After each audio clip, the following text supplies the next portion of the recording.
Nga niyo ari ni tatay mga kamangyan, talagang grabe yung ngiti. Talagang may something, may something. Habang kinakuha nga ni ho niya yan, sabi ko, dapat isa lang ang kainin. Dapat ay doon damihan sa gulay. Pero yung ngiti niya parang gusto itong ubusin.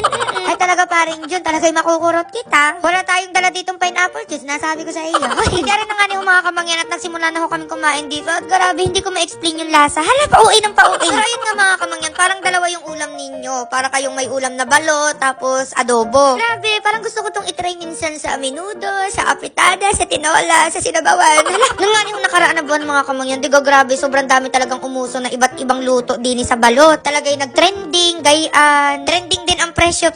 Pero sa tunay, talagang kapag usapang balot, ang hirap tumanggi, ang hirap iwasan. Gawa ng sobrang nakakatakam baga. Kaya minsan kapag nag-scroll ka sa Facebook, tapos may makikita ka na nagkakain ng balot, kahit anong oras, parang gusto mong bumili sa bayan. Parang kahit walang tinda, parang gusto mong kumuha ng itik at paitlogin yun. So yun, sobrang nasarapan nga niyo kami din mga kamangyan at sabi ko,